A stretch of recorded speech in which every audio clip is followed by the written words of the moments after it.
Hey, what's up guys, and welcome back. So in this lecture, now we're going to be working up with the online server.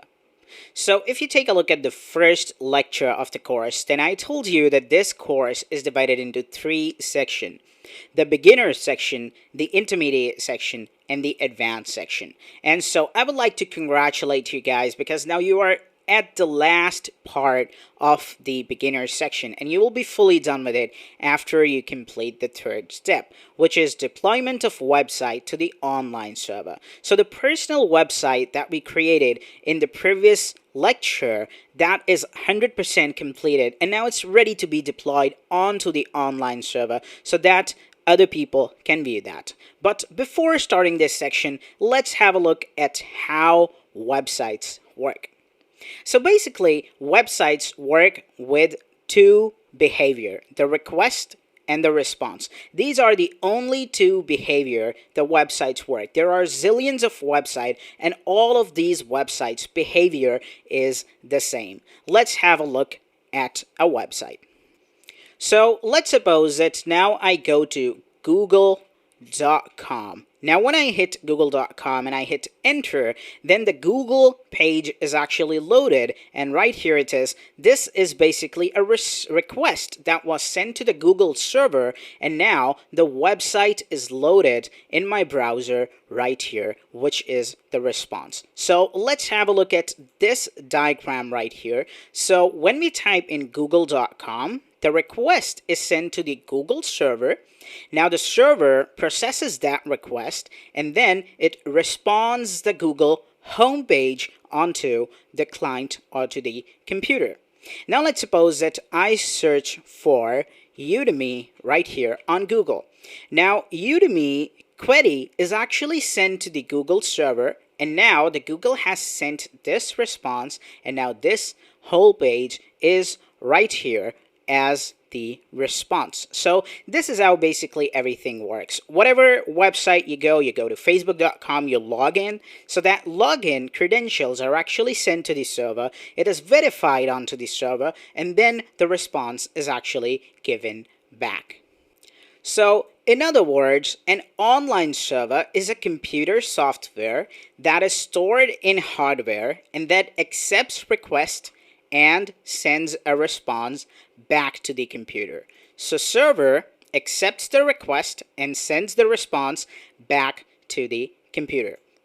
So now this is an image of a server right here. You can see that there are so many servers right here, and they are managed by a single computer where you can monitor all the servers, you can shut down a server, you can restart a server, and so on and so forth. So now what have we learned is that in order for you to build a website, you need to have a server that can accept the request whenever someone wants to visit the website, and that can send the response back to the computer so that the person can go through the website or enter or submit his information on a contact form. The mail can be sent and everything like that. So basically, in order for you to build a website, you need to have a server. And luckily, there are two methods for that. So the number one method is to purchase a server, build your website onto your own server, and then just do everything from scratch. And there is also another method, and that is to just purchase or basically rent a server from a third-party company, host your website there. They will do everything. They will be responsible for all the security issues and everything, and you just have to upload the website there, and there we go. You do not have to do anything. So let's suppose that if you want to build your own server, then what are the cons for that? So if you want to host your website on your own computer using your own server, then there are so many cons for that. And the very big con is that is going to be very costly. First of all, you have to purchase a server, and then you have to just get a very high-speed internet connection with almost maybe 100 GB per month for a single website. Along with that, you have to keep that server powered on anytime, so the electricity cost is also going to be there.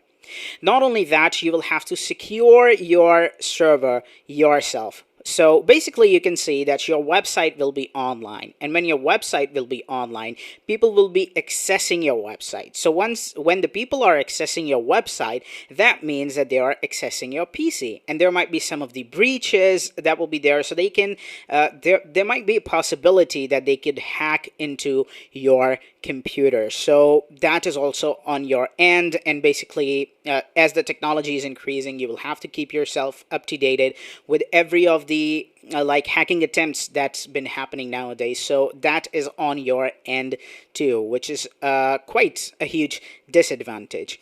Also, there is no customer support, which means that if anything goes down, then that is on your end and you are responsible for it. There is no one there to support you. And the last but not the least is the total cost. So for the first year, it will cost you $3,450, and later that year, it will cost approximately $450 per year. So hosting your website by purchasing your own server, hosting it there is quite really very costly, and I would not recommend you to do that. However, there is another method, and that is to rent a hosting for a limited time period. And what they say is that they just tell you to give them the internet costing only. Electricity cost, server costing will be on their end. You just have to give them the internet costing, and that is also under $100. So here comes the web hosting. So what you do in a web hosting is that they give you plans. Like, let's suppose that they tell you that you can build unlimited website, you can have unlimited storage, your website will be live 99% of the time, and there also will be a customer support. Along with that, they will also give you free domain, free SSL, and everything right here for just $83. So their 1 year plan costs $83 and their 3 years plan costs $178. So if you go for the 1 year plan, you just have to pay this, and if you go for a 3 year plan, then they are taking like 2 year plan money from you and they're giving you 1 whole year for free. So I would highly recommend you to go with that, because if you purchase a 3 years plan, then you do not have to worry about the web hosting at all, and everything will be handled by them and you can get your business up and running. Similarly, they also give you the 30-day money-back guarantee, which means that you can purchase the plan for them, and if you do not want to build a website or you do not need it anymore for the whole 30 days, then you can contact them and they will give all your money back. Now, this plan is for this plus plan that offers unlimited website, and we will be going up with this particular plan. So now let's have a look at how web hosting works. Basically, web hosting company give you the cPanel. That is the control panel, and you will be able to manage your website completely with that. Now, what is a cPanel? When you install Windows on a computer, you are basically given a GUI, that is graphical user interface, and there you can manage everything. Like, you can click on the My Computer, you can go to the local disk D, and you can open up any of the file. Like, this is how it's work, right? So similarly, the cPanel is exactly same, where they provide you everything. So you want to go to the file manager, you can click on that and you can upload the files. You want to go to the databases for the phpMyAdmin, create a new database, delete any database, they give you the option for that. And you want to create your email account like info@domain.com. You can also do that. Along with that, they give you the free customer support. And last one is the free SSL, that is the security. So they also give you that as well, which is a very cheap, and the total cost is only $83 per year. So in the next lecture, now we will be purchasing the web hosting from this company, and we will be going up with this particular plan, and in no time, your locally hosted website will be online. Hey, what's up guys, and welcome back. So now in this lecture, we're going to be getting the web hosting. Now, if you go and search on Google, like how many web hosting providers are there, then Google will tell you that there are over 330,000 web hosting providers at the time I'm recording this video. So basically, now if there are so many web hosting providers out there, then which of the web hosting should you choose? So basically, you should be choosing a web hosting that should be fastest. Because when the people will be coming to your website, there will be traffic on your website, and web hosting should be very much faster, so that if any person is coming to your website, then your website should be loaded in a 1 single second. Basically, your server should respond in a 1 single second, so that the person should not close the tab. So this is the very number one point. The second point is actually it should give you the best customer support, because there might be some of the issues that would be coming in the future onto your website. So basically, the web hosting company provides the customer support as well, whether it's related to your website or whether it's related to the server. They will solve that issue for you. The third one is actually the uptime at least 99%. That means that 99% of the time your website should be live. For 1% of the time, there might be a possibility that there is a server maintenance or the server has been restarted, but overall, 99% of the time, your website should be up and running. Fourth one is actually the SSL, and the fifth one is it should be best for WordPress. Now, for this particular course, I hosted my website on 10 different hosting providers, and I wanted to see the number one web hosting that I could recommend to all of my students. And here comes the web hosting that I want to recommend, and this web hosting was basically responding in under 1 second. That is actually in 759 millisecond. Not only that, it had the uptime of 100% for the last 30 days. Not only that, this web hosting has also got some of the other pros as well. And that is that they give you the free domain, they give you the free SSL, they have the 24/7 customer support. That means that you have any problem, you can just contact them and they will resolve the issue for you in just like maybe 5 to 10 minutes. Not only that, they guarantee that they have the 99.99% of the uptime. And when I was checking, I was getting 100% of the uptime from the last 30 days. Not only that, they also give you the 50% discount for the first sign up, so that you can build up your website, you can build up your business, and then when you are making money from it, then you can pay the full price. So that is why they give you the 50% discount. And the last but not the least is that they also give you the 30-day money-back guarantee, which means that you can try them out for the 30 days. And if you do not like it, you can contact them and they will give all your money back directly into your account without asking any questions. So this is definitely one of the best web hosting. Now let's get the web hosting and let's transfer this locally hosted website onto the online server. So what I want you to do is to just go to the video that you are watching right now, and you should see this lecture that has this resources right here, which is a lecture that we are on. All I want you to do is to just click on this resources right here, and then just click this get the web hosting, and it will take you to the web hosting page. So this is actually the web hosting, the Bluehost. The link is actually an affiliate link, and I'm going to get a small commission, and you are also going to get a discount. Now, once you are in here, now what you need to do is to just go into the hosting and then just click shared hosting. Do not go for the WordPress hosting. We are going to be taking a look at the shared hosting. And the reason why I would suggest you is that in the future, there might be a possibility that you want to build a website that is not built with the WordPress, but that is built actually with the core PHP. So you can also build that website on this shared hosting as well, and that is not fully optimized for WordPress, but shared web hosting and WordPress hosting is exactly the same. So I would recommend you to go into the hosting and then just click shared hosting. Now, once you are in here, now what you need to do is to go down, and here you can see that now we are given all the pricing right here, and this is the exact table that I showed you in the previous lecture. So basically, you can see that we have got the basic, plus, choice, and pro. Now, I would recommend you to go with the plus plan. The reason I will tell you right now. So basic plan, you can see, offers one single website.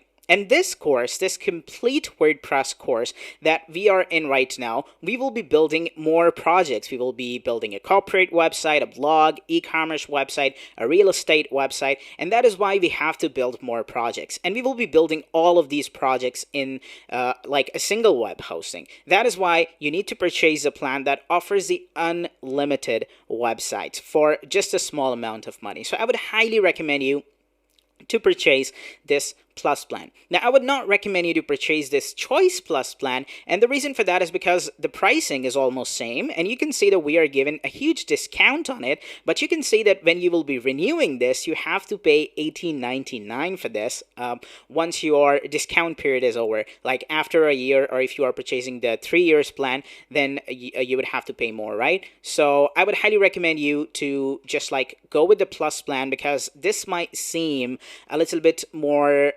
attractive to you, but do not go with this plan. Just select this plan, because this plan and this plan is exactly the same. The only difference that they have is that they give you just like free domain privacy and the automated backup for 1 year. But these are the things that you can also do right here. So what I would suggest is to definitely go for this Plus plan. Now what you need to do is to just click on select, and you will be taken there.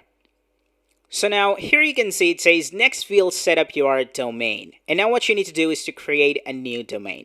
Now you can see that here is this is our website that we have built, and this is a personal website. So that is why we should be going up for a personal domain. Since my name is Tanzil, I'll be searching for the Tanzil domain, and I'll see like how it goes. So what I'll do is that I will search for tanzil.com, and I will just hit next. And now let's see if this domain is available. And you can see it just tells me that Tanzil is not available right now. So what you can do is that you can click go back so that you are actually taken back. And now here, let's just search for iTanzil. And so now here you can see it says the domain itanzil.com is now available. So once I will be registering this domain, now this domain will not be available to you, so you have to purchase obviously another domain. Consider domains as like property. That means that once any of the domain is actually registered, then only if that person has access to it, like other people cannot use that domain. And this is how the websites work, right? So now once you are in here, now I would recommend you to just sign in with the Google.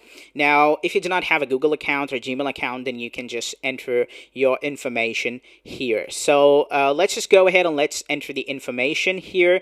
And then once you are done with the information, then what you need to do is to just select your package information. So now you can see that for the 12-month, you are given like $83.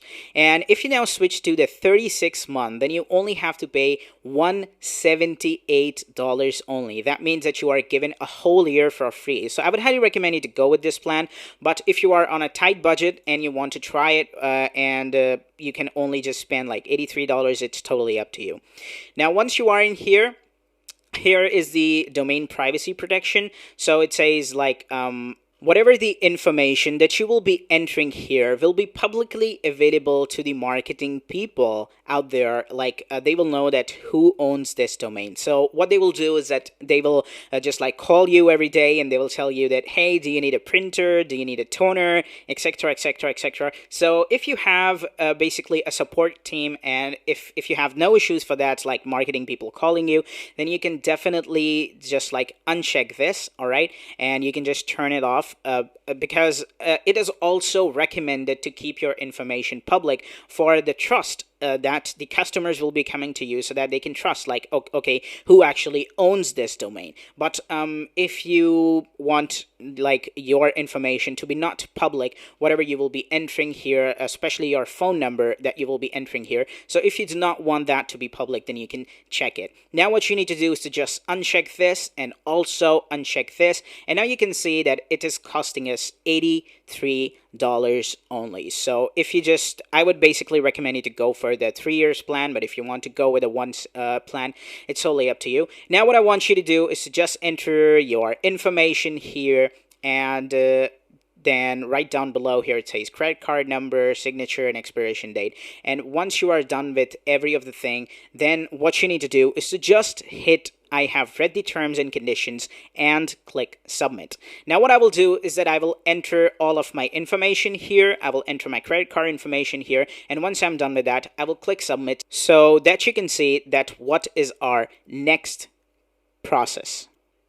All right, my dear students, so once you have entered every information above there, then what you need to do is to just hit submit, and now your bank account will be charged, and your account to the bluehost.com will be created, and also your domain will be registered. So let's see how does it go, and it says success. Now let's create your account. So what you need to do is to just hit create your account. And now you can see that it will take us right here, and here is the domain name right here. So now what you need to do is to just enter your password over here. All right, so now this is right here. Now remember to enter your password very secure. That means that it should contain capital letter, numbers, and a special character as well. Now once you are done with that, now what you need to do is to just accept the terms and conditions and hit create account. So your account will now be created. It says your account is ready to go, and now you can log in.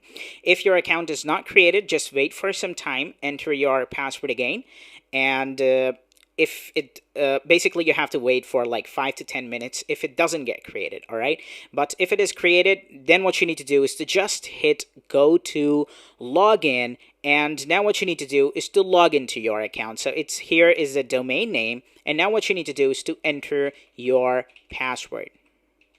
Now let's hit login, and now you will be logged in to your Bluehost portal. And this is going to be your portal where you can manage everything, where you can just like create a database, you can install WordPress, you can do particularly anything with it. So let's take a look at it. It says, all right, time to take you on. All right, my dear students, so here it says it's the beginning of your adventure. So what you need to do is to just click create your website. And now here it says when it comes to building site, how much help do you want? So you can just click skip this step. And now here it says what's the primary purpose of your site. So you can just like portfolio site. And are you comfortable? You can just click skip this step. And now here it says how would you like to build your WordPress website? And here it says start building best WordPress for beginners or this. So what you need to do is to just click get started over here, and now what you need to do is to just click skip this step and just click skip this step to every other thing that's been coming to you. Now what you need to do is to go down and also click skip this step, and here it says great work, we are installing WordPress. So they have already installed WordPress for you. But what we need to do is that we need to uninstall WordPress that they have just installed onto our website, because what we want to do is that we want to transfer the locally hosted built website to the online server. So what you need to do is to go to the My Sites right here, and here is actually this website that's been created. The WordPress is installed. So what you need to do is to just click Manage Site, and now what you need to do is to just go into the settings right here. And now once you are in here, it says delete site. So what you need to do is to just click delete over here and click on delete over here, and now this WordPress site that WordPress that they have already installed will be deleted. That is the only step that you need to do. And now once you come here, you can see that here it says you do not have any WordPress site, please create one before accessing it. So what you need to do is to create a site like here you have to click add site and do that, but we will not be doing it. We will be doing it like we will be transferring this website. Now let's go ahead and let's check if our domain is actually registered. So now here it says you do not have permission to access this resource. It says additionally a 403 forbidden error trying to handle the request. So if you are getting this error, then this is actually good for you. So now in the next lecture, we're going to be taking a look at like how you can go ahead and how you can just like transfer the locally hosted website to this right here, and then you will be amazed to see the results. So stay tuned, guys, and bye-bye. Hey, what's going on, guys, and welcome back. So now in this lecture, we're going to be understanding about the file manager and the MySQL. So as you can see that in the previous lecture, we actually bought the web hosting and our domain is live. So if your domain is not live, then please wait for at least 48 hours so that your domain is actually live. And when you will visit your domain, you should see just like forbidden. Now, there is also one more thing that I want you to do, and that is to open up your email account and make sure that you have received this WHOIS verification for your domain. That would be like for my domain, it's actually itanzl.com, and here it should tell you action required. So make sure that you have received this email, and it will just tell you that one last step to activate your domain. So what I want you to do is to just copy the link address and make sure to just like paste it in your browser.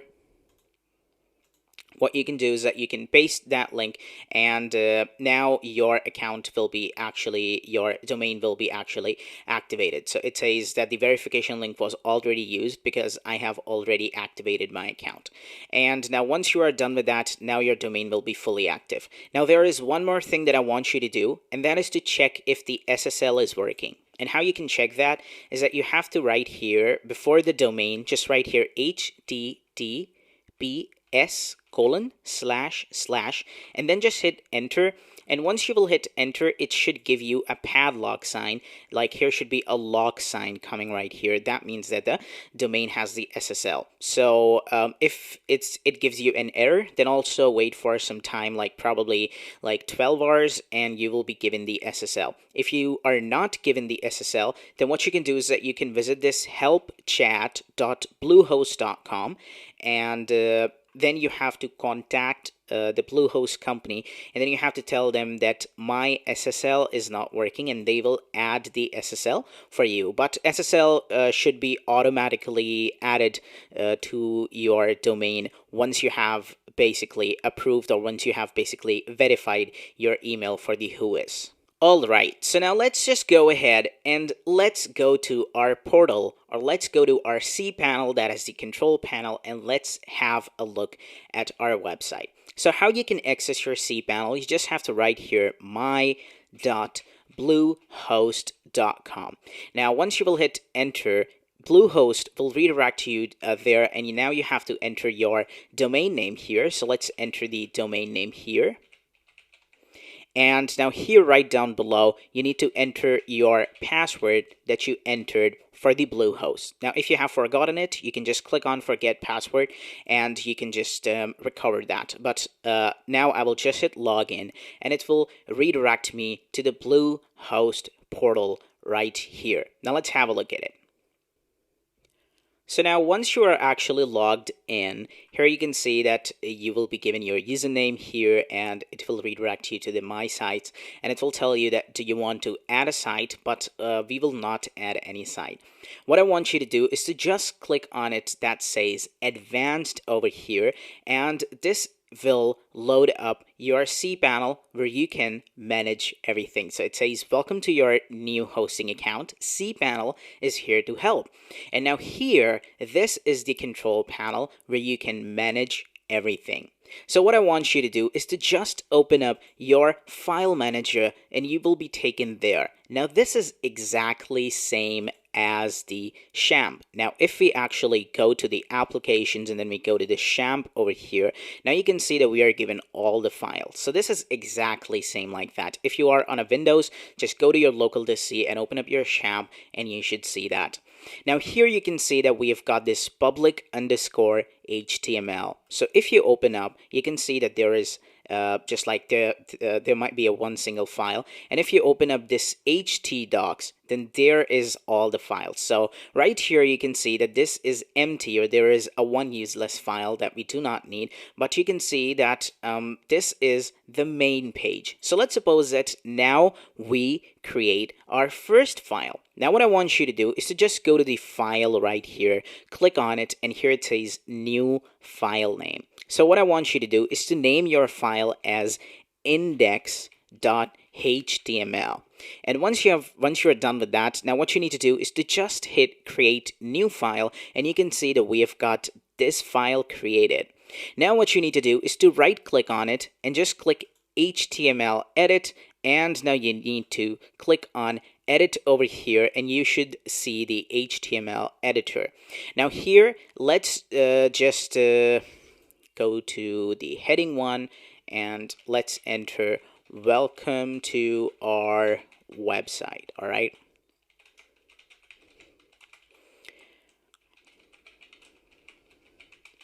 So now once you're done with that, now what you need to do is to just hit save.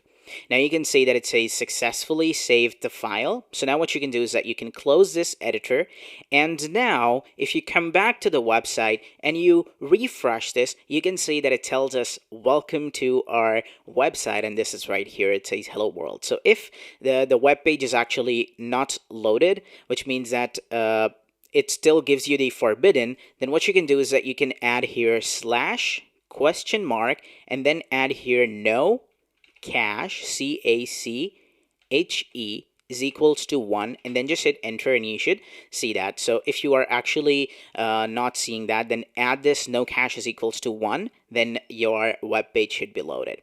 Now you can see that we have understood that public underscore HTML is actually our htdocs folder, which is going to be our root folder. Now what we need to do is that we need to get rid of this file, because we do not need this anymore. So what we will do is that we will go ahead and we will delete this file. Now make sure that you have nothing in it. You can also delete this file because we do not need this anymore. So let's just delete it. Now once you have got everything deleted, now if you go and you go to your website and you hit enter, you can see that we are still being given this. And so what we need to do is that we need to write here slash question mark no cache is equals to, just now add 2 over here. All right, just add 2 here, and now you can see that we are being given forbidden. So every time you make a change to the server, just add no cache is equals to 2, because there is actually a caching on the server side, so that the website should be loaded very much faster. And that is why every time you make a change, just add this no cache is equals to 2, no cache is equals to 3, so that you can see like okay, this is the newer version. All right, now this caching is basically done on the server side for approximately 24 hours. So after the 24 hours, if you just like it will be reverted back to the normals, so then you do not have to write here no cache is equals to 2. All right, so now you can see that we are fully done with the file manager. Now let's have a look at the PHP My Admin. So if you now click on PHP My Admin, then you should be taken to the PHP My Admin of the cPanel. It says the system will redirect you to the PHP My Admin in a moment, and let's have a look at that. So now, once we are actually in the PHP My Admin, it is exactly same as it was on the local host. So if you now go to localhost:8080/phpMyAdmin, now you can see that we have got some of the databases created, and now here we do not have any database created because we have to create one. So now from the next lecture, what we will be doing is that we will be just like downloading or copying all the files from the htdocs to the file manager right here. We will be pasting them, and then what we will be doing is that we will be just like getting this database, this WP database, and we will be adding it here, and our locally hosted this website, which is right here. So if I just go to localhost:8080, now this website is locally hosted. Now this will be online right here in no time. So in the next video, what we will be doing is that we will be downloading all the files from this, and we will be uploading them into the file manager. Hey, what's going on, guys, and welcome back. So now in this lecture, we're going to be transferring, or we're going to be copying all the WordPress files that we have on our sham to the Bluehost. So what I want you to do is to first of all go to my.bluehost.com, and then I want you to go to the advanced over here, and you should be taken to the cPanel. So now, once you are actually in the cPanel, now what you need to do is to go down and select the file manager from here, and you should be taken to the file manager. Once you are in the file manager, make sure to open up the public_HTML and make sure that nothing is there. If there is anything, just you can go and delete that file. Leave this CGI bin as the default, and now what we need to do is to open up the champ folder, and now you need to go to the htdocs and make sure to select all the files. So once you select all the files by just pressing Ctrl A or Command A, now what you need to do is to zip all these files. And for zipping it, what you can do is that you can download this WinRAR software if you are on a Windows operating system. If you are on a Mac operating system, then Mac operating system pre-built has that software. So what you can do is that you can right click on it and click compress, and now you will be given a compressed file that is going to be archive.zip. So once you have got that zip file, now what we need to do is that we need to upload this file onto the server. So what we need to do is that we need to go to the file manager once again, and now we have to click on this upload over here, and it's going to open up this right here. Now what you need to do is to just drag your archive.zip file and drop it over here, and you can see that that file is now being uploaded. So let's wait till this file is actually uploaded, and then I will be back.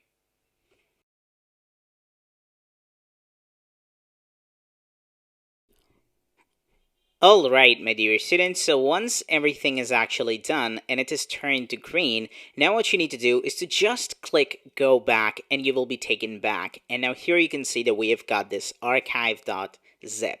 Now what you need to do is to just right click on it and click extract so that all the files can be extracted, and now all the WordPress files will be extracted, and if you just click close, you can see that we've got everything. Now what you need to do is to just select this Mac OS X, that is the extra one that is created if you are using the Mac OS. It will be created if you are using Windows, it will not be. And also select the archive.zip, and then what you need to do is to just hit delete and just hit confirm. And now you can see that everything is deleted. And now if you go to your domain by just typing in there itanziel.com, now you should see that this is coming, which was the default, and this is actually stored in the cache. So what we need to do is that we need to now write here slash question mark no cache is equals to just like 2 here, and let's see if it's coming. And now you can see that it is telling us that the error establishing a database connection. So if you are getting this error, then that means that your process, your copying process, is now successfully done. So you should be getting this error on just entering question mark no cache is equals to 2, 3, 4, whatever you want to, and just like add it here, and now you should be getting this error. So if you are getting this error, your process is done. And so now in the next video, we're going to be working up with the database, and what we will be doing is that we will be going to the phpMyAdmin, and we will create a database, and then we will associate that with this. And what else we will do, we will go to our previous database that we actually created. So for this WordPress site, we actually created this WP database, right? So what we need to do is that we need to export this database, and we will export it right here onto the online server. Now, this step is a little bit complicated, and we will be doing that in the next lecture. So stay tuned, and bye-bye. Hey, what's going on, guys, and welcome back. So now in this lecture, we're going to be integrating the database with our website. So let's get started. As in the previous video, we actually copied all the WordPress files directly into the file manager and in the public_HTML folder, and you can see that now we are getting this error message. So if you are getting this error message, then that means that everything went good. Now what we need to do is that we need to go ahead and we need to associate the database. So what I want you to do is to open up your XAMPP and make sure that you directly go into the local host and then the phpMyAdmin. So make sure to go there. Now, if you take a look at the first lecture where we were basically installing WordPress, we created this database, and this is a database that was automatically handled by the WordPress itself. But now here on the online server, the WordPress does not know where is the database. And so what we need to do is that we need to copy all the database files right here so that we can work with it. And how you're going to do that, first of all, what you need to do is to create a new database by just going up to the Bluehost, my.bluehost.com, logging in, going into the advanced, and then just click MySQL databases. Now, once you are in here, all you need to do is to click on it and it will open up. So now, once you are in here, you can see that it says there are no databases associated with your account. And here we have got in the users, we have got a user that is created. So what you need to do is to go down, and if there is any user, just delete the user from here. So what you can do is that you can hit delete user. And make sure that there is actually nothing in the MySQL databases. So you can see that we've got no databases in the database, and we've got no users.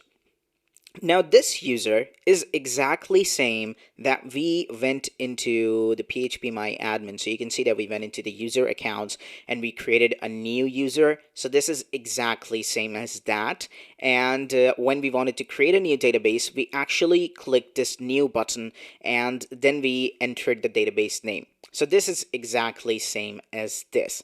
So first of all, what we need to do is that we need to create our first database. And what we will do is that we will enter our database to be like WP, because you can just name it as a WP, or you can name it as the WordPress, or whatever you want to add, and then you can hit create database. And now you can see it says added the database. This is the name of the WordPress database. Now you can hit go back, and now you will be gone back, and you can see that we've got this, and we've got another database that is created by the default, so you can just delete that because we do not want to have that database. And now you can hit go back. Now you can see that we have got a one single database that has been created. Now if you go ahead and you click on the advanced once again, and now you go back to the cPanel, you will see that database in the phpMyAdmin. So let's just go ahead and let's click on phpMyAdmin, and now this will redirect us to the phpMyAdmin, and now you should see that database over here. Now, in the online web hosting, you do not have to create it directly from here.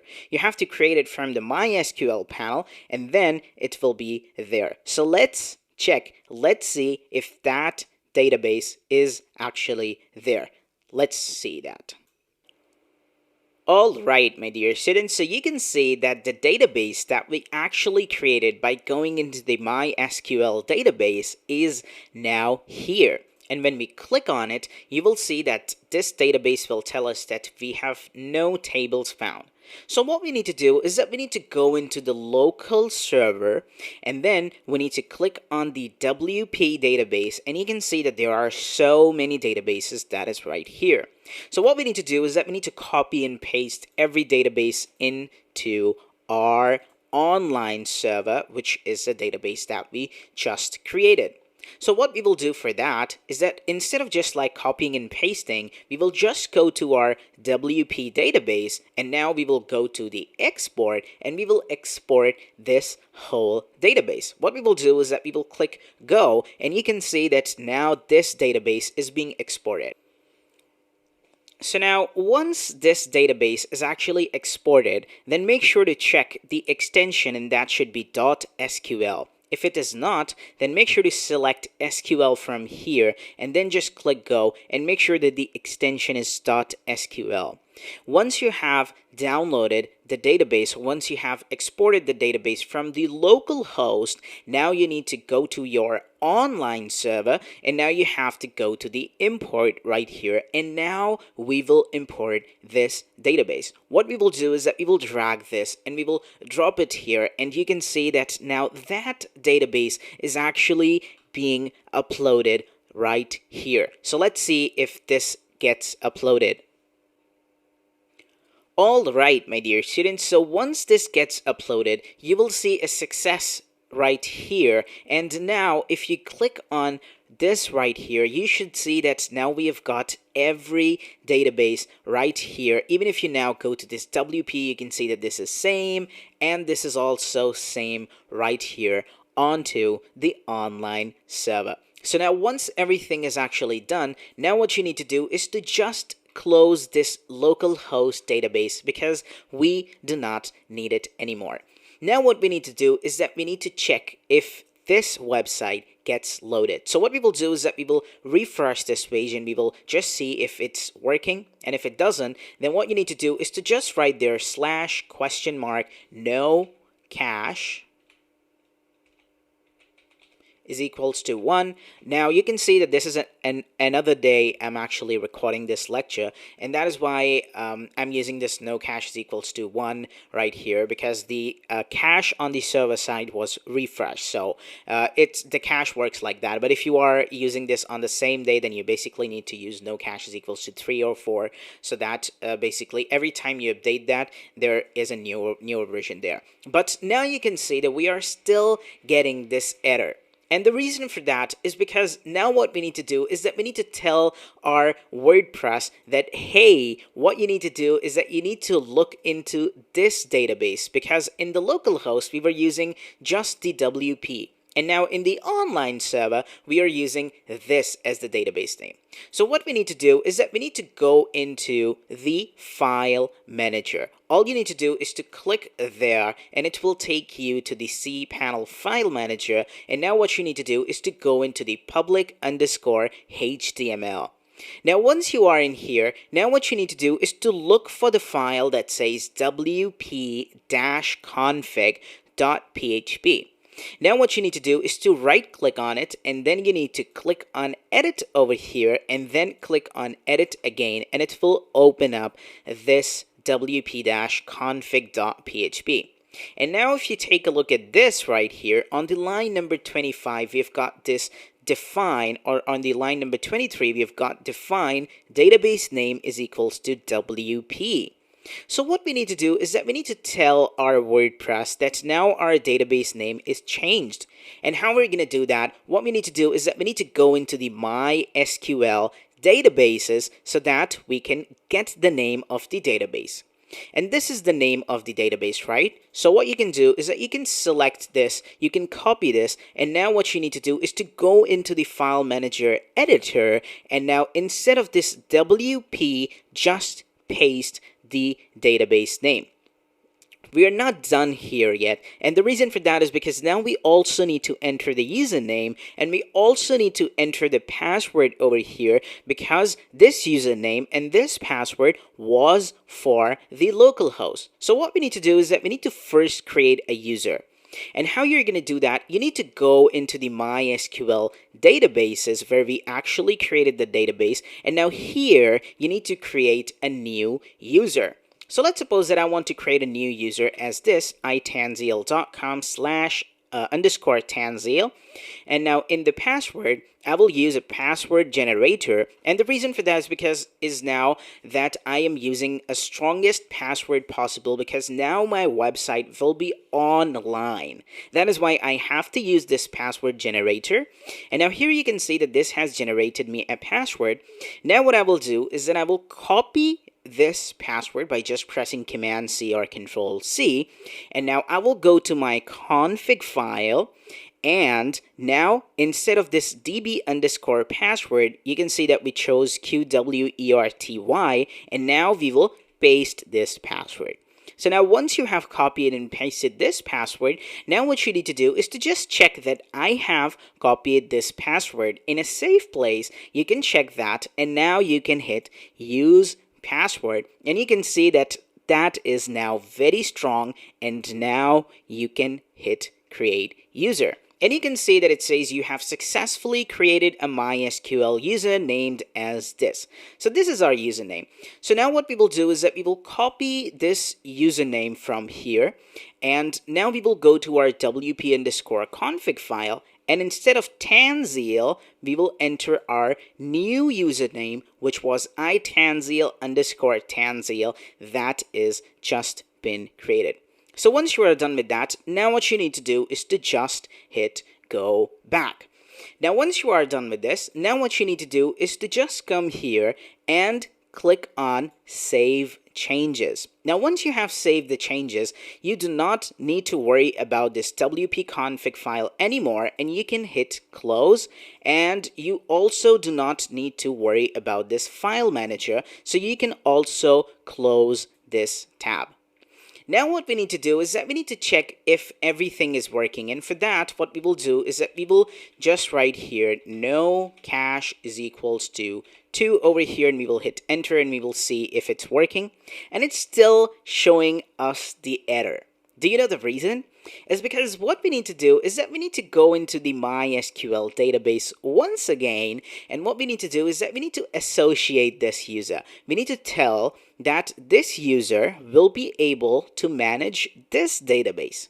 So what we will do is that we will go down, and here it says add user to the database. So what you need to do is just select your user that you just created, and also select your database, which is just right here that we have created. And now what you need to do is to just hit add.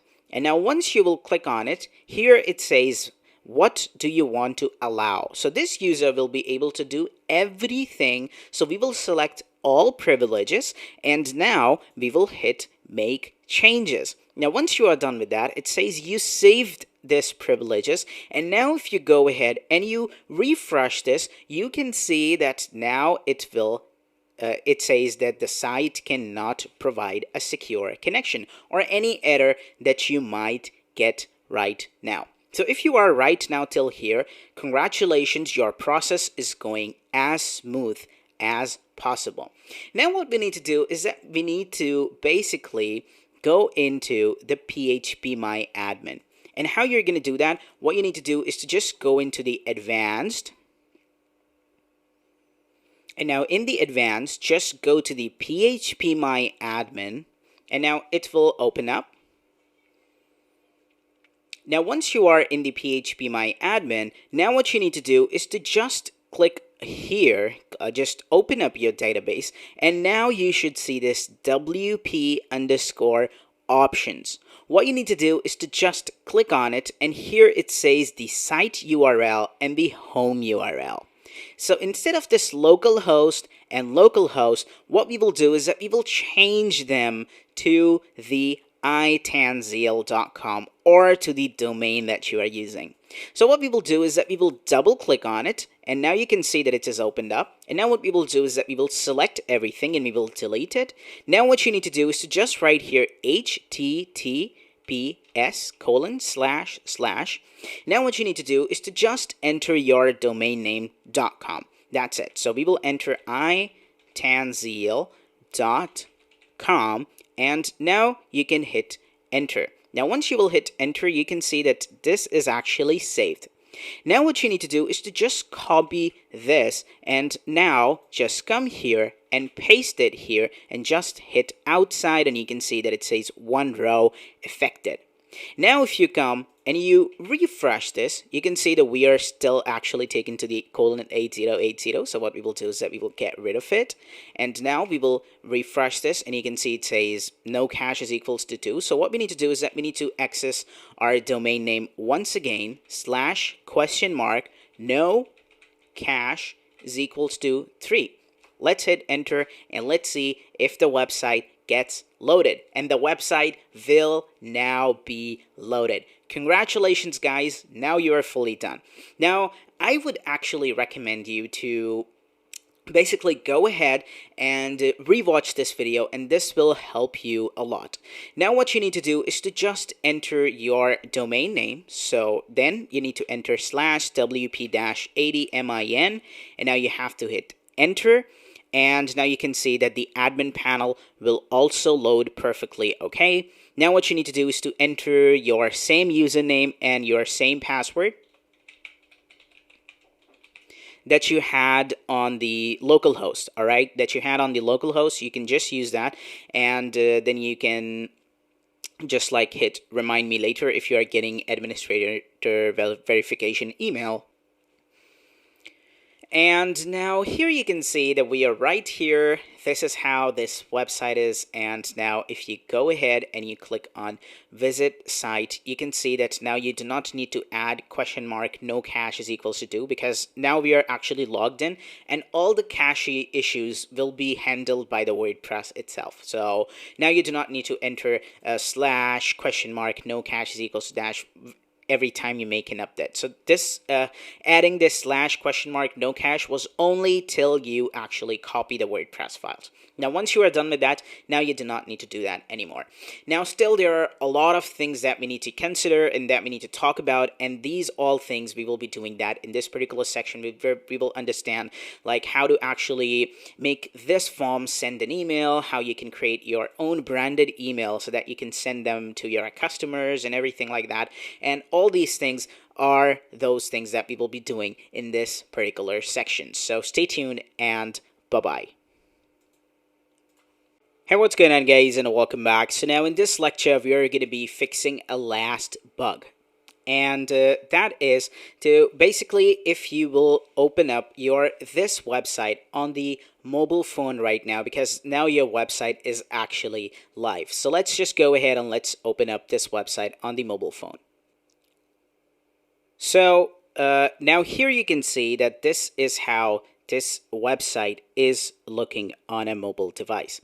But let's suppose that if you do not see the image that is coming on the back right here, then you probably have to do one last thing. And what is that thing that you need to do? Basically, this is an error that might happen when you have transferred the website. So if you have got the error, that means that when you are visiting the website on your own mobile device, then what you need to do is to just update your Elementor images, because sometimes they get updated and sometimes they do not. So what you need to do is to just go into your home page, log into your website, and then just click Edit with Elementor.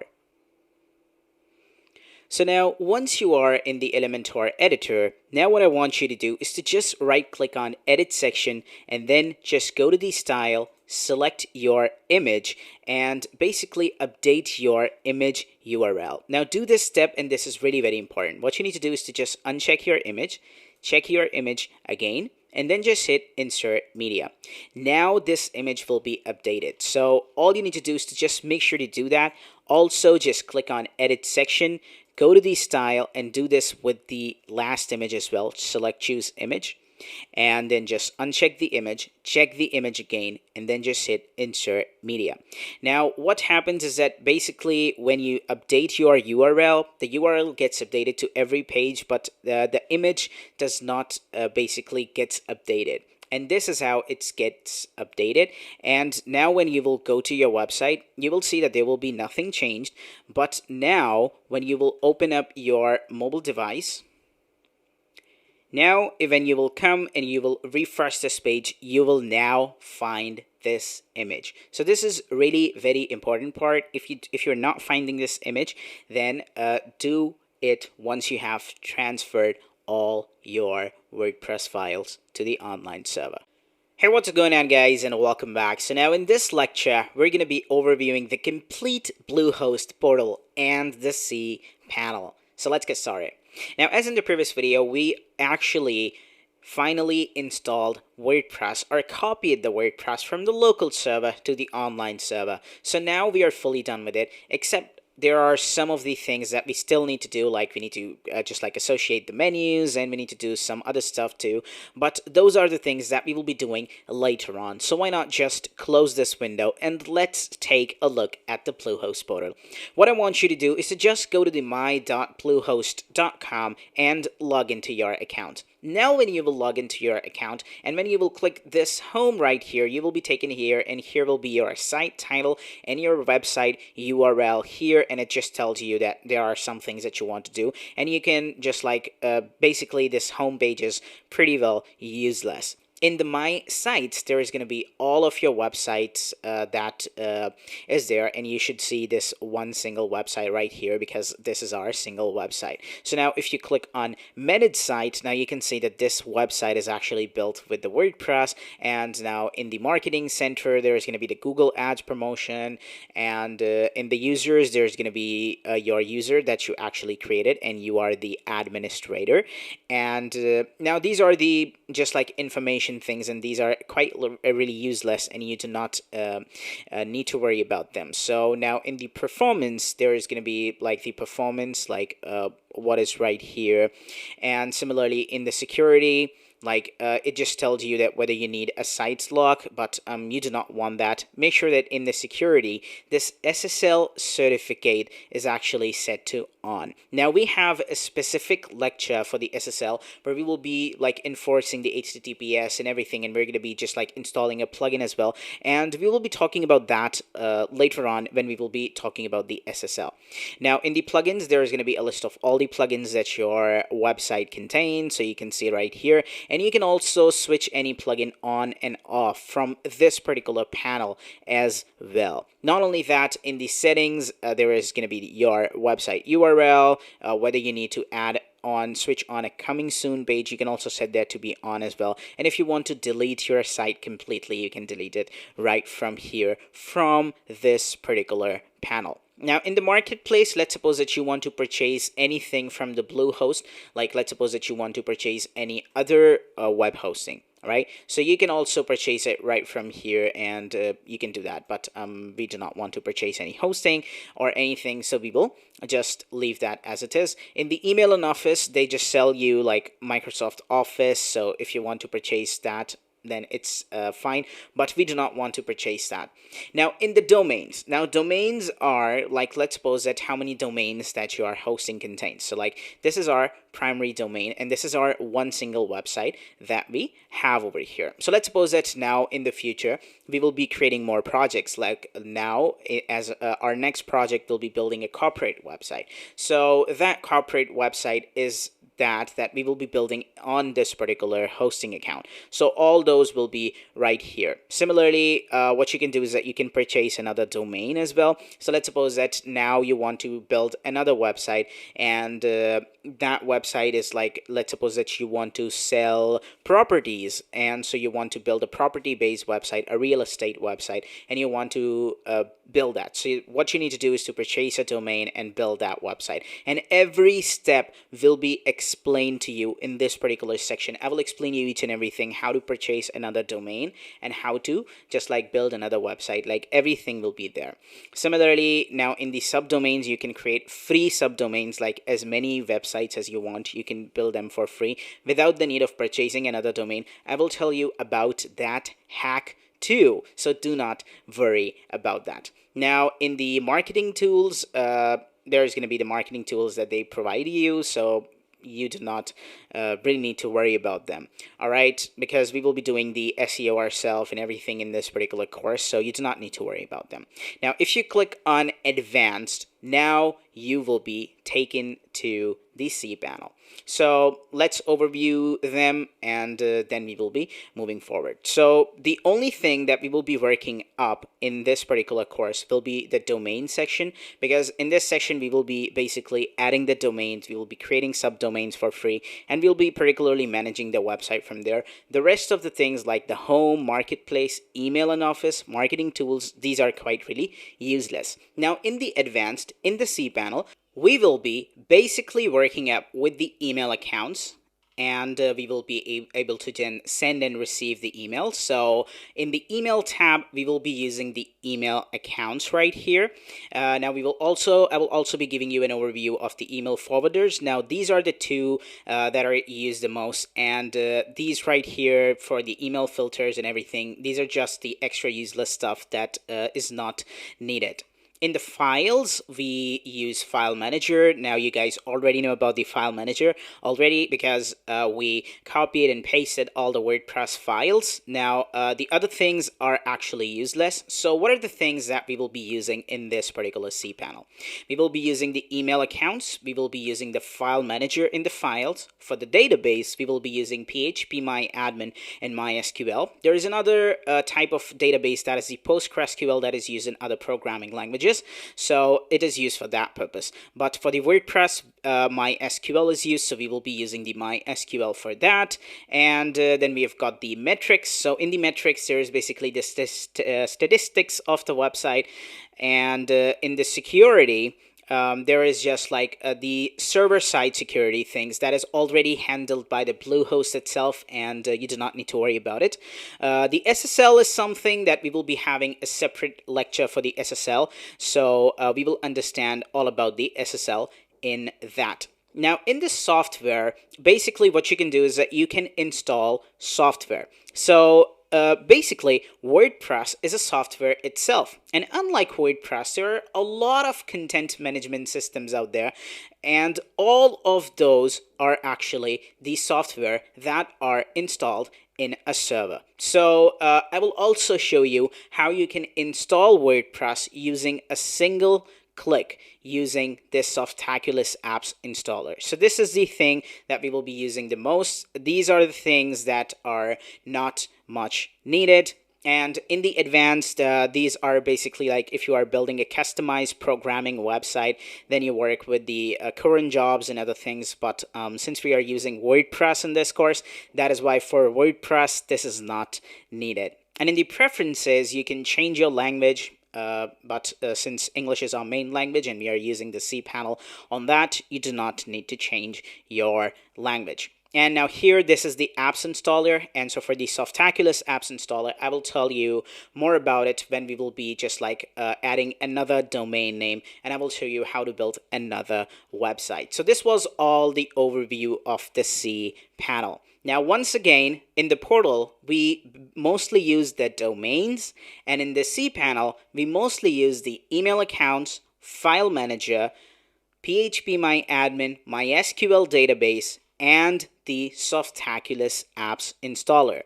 All the other things that are here are just useless, so do not worry about them. I've told you what are the things that we use the most and how do we do it. We will be just like taking a look at them in the upcoming lectures. So stay tuned, guys, and in the next lecture, we're going to be working up with email. I'm going to show you how to create email accounts, and then we will also be taking a look at the email forwarders. So stay tuned, and bye-bye.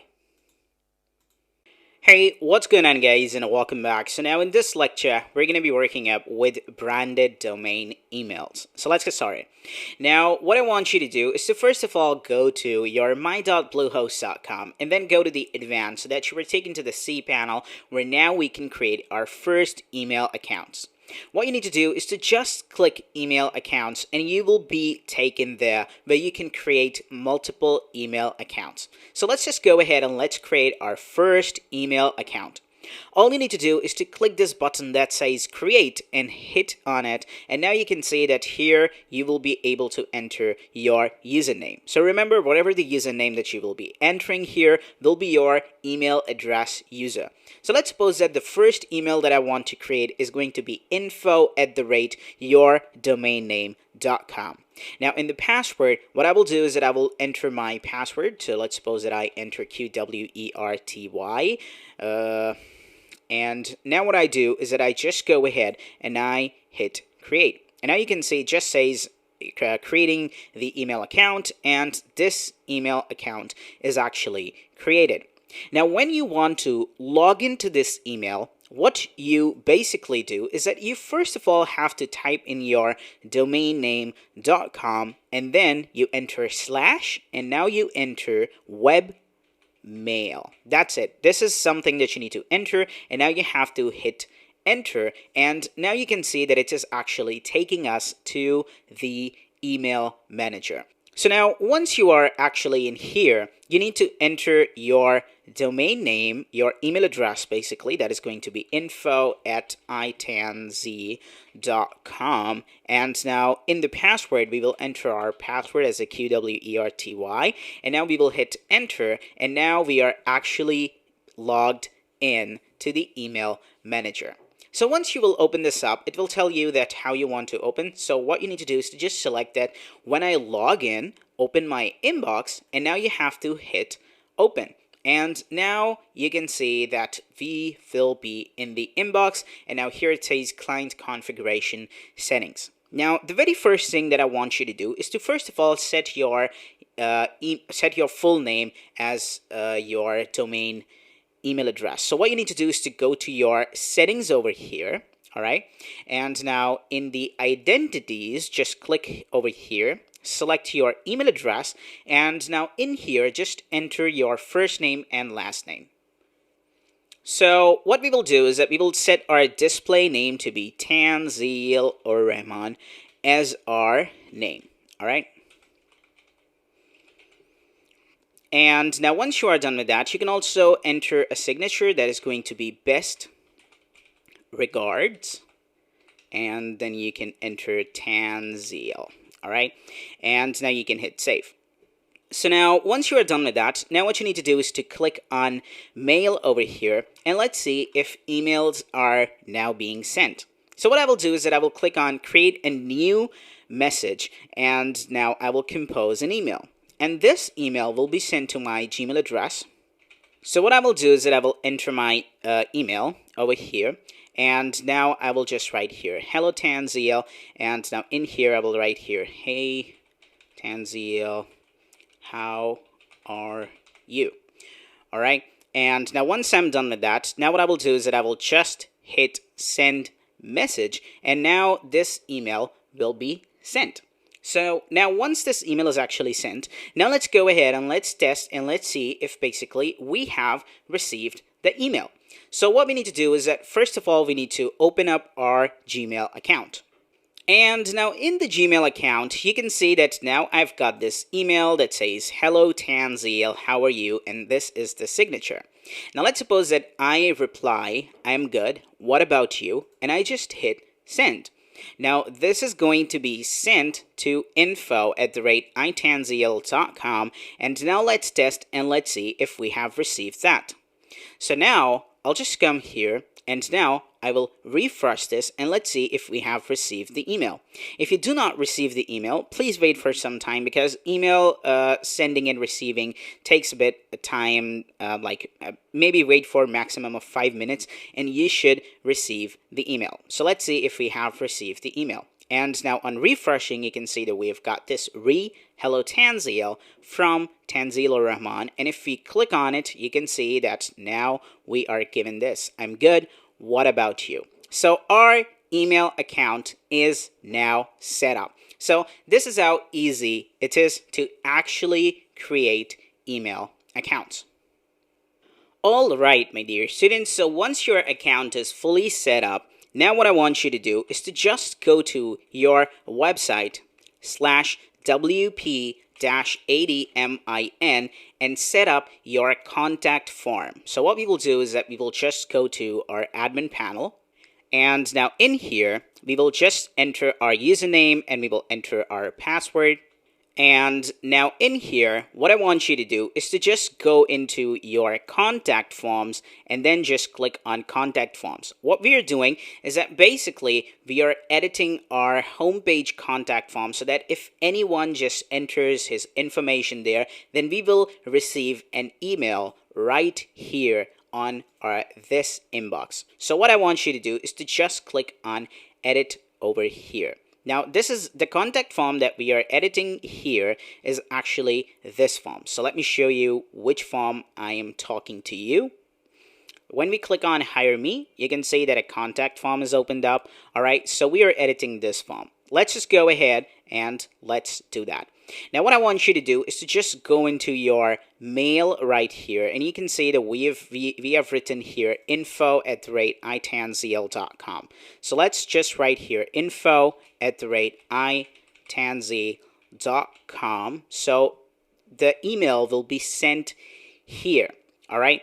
And now check if everything is right here. So message body, in your message body, whatever the user will be entering, like let me click on it, the email address, so from email will be here.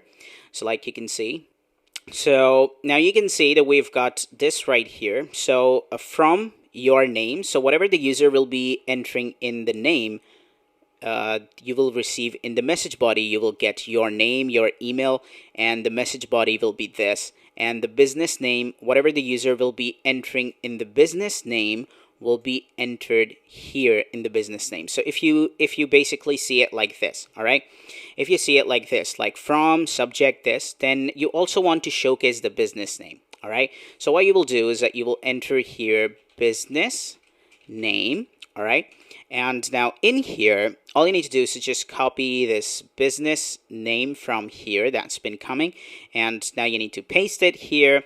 And what else? We also want to see what are these services. So services, and then just copy the services over here. All right, and now just come here and paste it. Now what you need to do is to just hit save.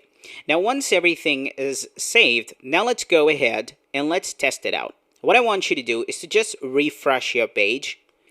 And once you have refreshed the page, all you need to do is to click on the Hire Me button, and in the name, just enter John Doe. In the email address, just enter john@helloworld.com.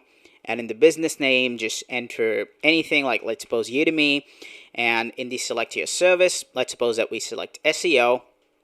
And we just enter, hey, I need SEO services. All right. And in the message, just right here, hello world, hey, hello, how are you? All right.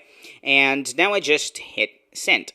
So once I hit send, now you can see that it says, thank you for your message. It has been sent, which means that the email is actually sent. And the email will be sent to the administrator. So let's just go ahead and let's refresh our inbox, and let's see if we've got that. And you can see that it says Tanzil, the site title, and it's here is the subject. And if we click on it, you can see that we've got this from John Doe. Here is the John Doe email address. In the subject, it says, hey, I need SEO services, and the business name is Udemy. The services that John Doe selected was the SEO, and in the message body, we've got hello world, hey, how are you, and everything. And it says, this email was sent from a contact form on this website. Now here you can see that this is coming as the local host. So what you can do is that you can go down, and instead of this local host, what you can do is that you can change this to the itanzil.com. All right, so now you can see that this is how it's working, and now we are fully done with it, and everything is working perfectly fine. The email is also now being sent. So what we will do, what the administrator will do, is that he will click on this email, and then he can just go ahead and he can send this person a reply that, okay, if you want our services, here is our package, and here is everything, and he can actually contact that person. So this is how it will work. Now let's talk about another thing, and that is the email forwarder. So how you can work with that. All you need to do is to just go to the advanced right here. Now in the advanced, you can see that we have got this forwarders. Now what are the forwarders? Let me just first click on it so that we are actually taken there, and then we can take a look at that. Then it says send a copy of an email from one address to another. For example, forward joe@example.com to joseph@example.com so that you only have one inbox to check. Now let me tell you what I mean. Basically, let's suppose that we have created this info@itanzil.com, but I will not be just like frequently using this info@itanzil.com, right? Yes. So what I will do instead is that I will say that all the emails that will be coming to the info@itanzil.com, I will forward all those emails to my Gmail account or to my Hotmail account or to my other account that I use more frequently. So what I will do is that I will just go ahead and I will click add forwarder, and I will add this right here. So let's suppose it now I say info@itanzil.com. All the emails that I will send here will be forwarded to this email address, and then I just hit add forwarder. And now you can see it says all emails sent to info@itanzil.com will now be copied to iTanzil. And now all the emails that will be sent to this address will also be sent to this address and will also be sent to my Gmail address as well. So this is how basically it's work. Now let's go ahead and let's test it out. What I will do is that I will open up my Hotmail account. And from my Hotmail account, let's suppose that I want to send an email to info@itanzil.com. All right. And now in the subject, I say, hello, Tanzil. All right. And now what I do is that I just go ahead and I just hit send. Remember, now this email is actually sent to info@itanzil.com. All right. And this is the email address. Now if I just go and I just come here and I just refresh this, you can see that I am given an email. But I send this email to info@itanzil.com, but I'm given this into my Gmail account. And now if I just click on it, you can see that this email was sent to info@itanzil.com, but now it is automatically forwarded to me. So this is how it's worked. Now let's go ahead and let's check if we have also received on our info@itanzil.com. Let's see. So what I will do is that I will click on the logo, I'll be taken to the inbox, and right here, I'm given it right here in my same email address as well. So this is how the email forwarders work. Now, there is one last thing that I want to tell, and then we will be ending this lecture.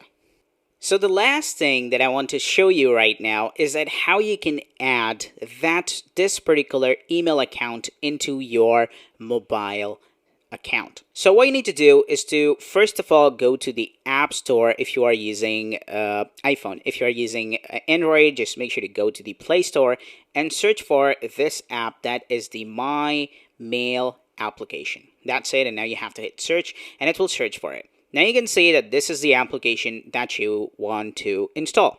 So once you have installed it, now what you need to do is to open that application, and now it will tell you that whether you want to install or whether you want to add an email. So what you will do is that you will click on this plus over here, and now here what you need to do is to just sign in with the other email, and now in here just go and select other from here, all right, in the list, and now just enter your email address. That is going to be info@itanzil.com. All right, so now once you are done with that, now what you need to do is to enter your password. That was the QWERTY, and now you can hit sign in, and it will request your server, and then it will send the response back, and now you will be signed in, and now you will be able to manage this particular email onto your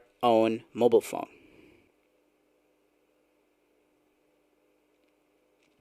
So there we go. It says the settings has now been saved. So now you can hit done. And now you can see that now this is our email account. And now with this, what you can do is that you can send anyone the email directly from your mobile phone. Remember, this is the application that you want to install, and this particular application is available on the App Store and also on the Play Store. So stay tuned, guys, and bye-bye. Hey, what's going on, guys, and welcome back. So now in this lecture, we're going to be taking a look at the SSL. But before going up directly into that, I first want to tell you what SSL is. So SSL basically stands for Secure Socket Layer. Now, when you type in an address and then you hit .com, either you should see this not secure or you will see this secure. So if you just type in your domain, and before your domain, you just type in https://, all right, and then you hit enter, you will see that there will be a padlock sign or the lock sign right here telling you that this site is actually secure. But if in fact you remove this S from here and then you hit enter, it will tell you that this is not secure.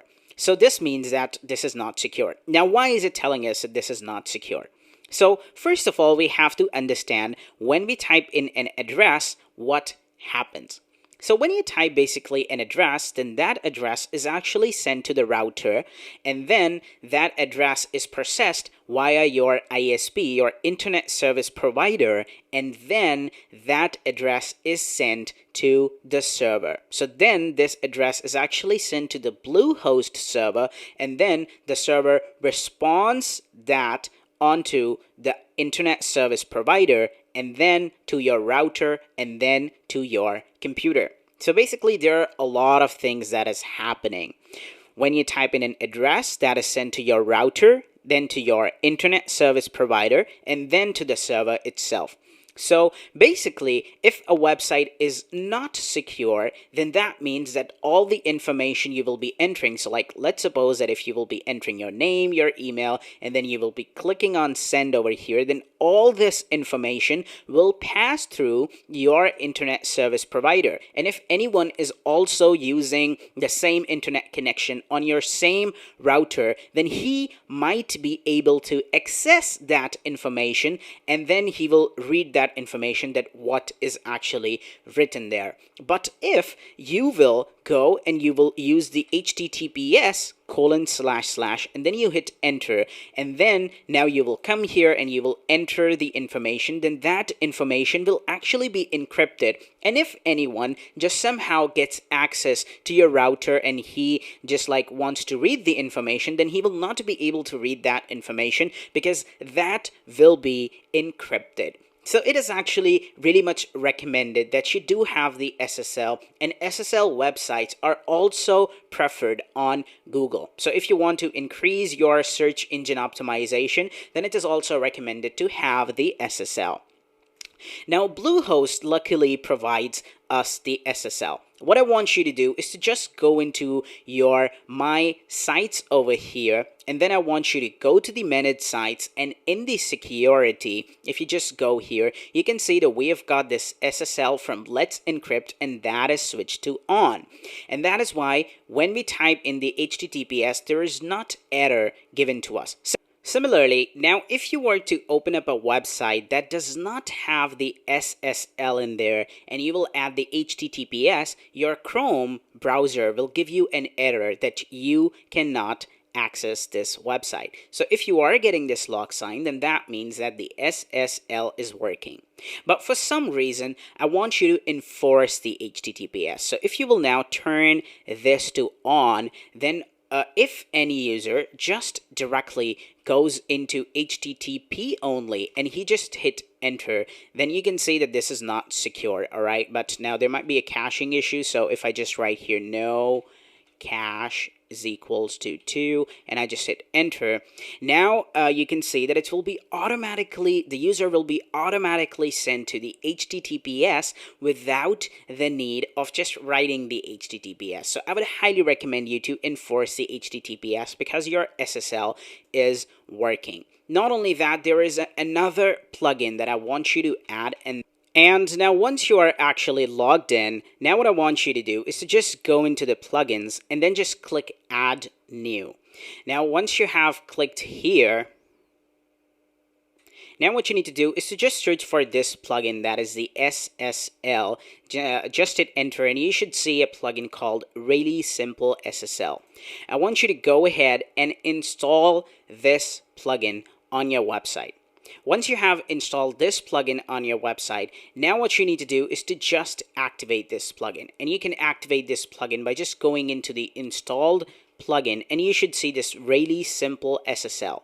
Just hit activate and this plugin will just like manage everything on your website. So what you need to do is to just hit activate the SSL, and now the SSL will be handled by them. So let's suppose that if there is any HTTP based image on your website and that is not being loaded with the HTTPS, then this plugin will do the job and you do not have to do anything. This will also do the 301 redirect. So if anyone actually visits the website without the SSL like HTTP, then this will automatically just like redirect him to the HTTPS. Now it is highly recommended to change it to HTTPS so that if anyone is just like entering like information, then that will be encrypted and hackers will not be able to read that information. And also the HTTPS is really very necessary in terms of the search engine optimization. So that was all about the SSL. Now we are fully done with it, and now you can see that it says connection is secure. Hey, what's going on, guys, and welcome back. So now in this lecture, we're going to be setting up the menu. So how you can set the menu up, let's get started. Now basically you can say that we've got home, about, services, and contact. And this was a menu that we created actually in the past. Now what I want you to do is so that like we build this, like when we click this About Me button, it takes us down to this About Me section. Similarly, if we will click this About button, then it should automatically take us down. And if we click this Services button, then it should take us down to the Services. And if we click this Contact button, then it should take us down to this right here that says Need a Professional Developer. So how we're going to do that? But we have to use the exact same strategy we used with this About Me button so that if someone clicks on it, he should be taken down. And how we did that is that, first of all, let's just click on Edit with Elementor and let's go to our Elementor page builder. So now, once you are in the Elementor page builder, then what we did to make this button linkable to this is that we simply edited the section and then we went to the advanced and added the CSS ID for the About Me right here. And in the button, what we did is that we just added #about_me so that if someone will click on it, he will be taken down. And this is the exact same thing we need to do with all of this right here. So for this, what I can do, we will add an ID for that. We will go to the advanced, and in the CSS ID, we will add services over here. Now, once you are done with that, now just select the last one, right click on it, click Edit Section, go to the advanced, and in the CSS ID, just add contact over here, and then just hit update. Once you are done with that, now go to your website and then go into the appearance and the menus. So we're going to go into the dashboard, and now we're going to go into the appearance, and then we're going to click on the menus right here, so we will be taken there. Now once you are in the menu, just select every of the link from here and remove everything. So because we do not want anything, so we can either bulk select, we can select every of the link, and now we can hit remove. Now this is going to be the front page, so keep your front page to be there. And then what I want you to do is to just select custom links from here. And the first one, that was the About Me, will take us to the About Me section. And this is going to be About. All right. Just hit Add to Menu, so that is added. Now once you are done with that, now add the services one, so we will be adding #services, and we will add it to be services as the link text, and we will hit Add to Menu. Now for the last one, we will add #contact because that is what we use as the ID for that, and now in here we will use contact us or contact me. Since you are building a personal website, it totally depends. Alright, now you can hit Add to Menu, and once you are done with that, all you need to do is to just hit Save Menu, and now you need to click on the Visit side over here, and let's take a look at that. Now when we will click About, it's just going to redirect us to the About or take us down, and when we will click Services, it's going to take us down to the Services, and when we will click Contact Us, it will take us down to the Contact section.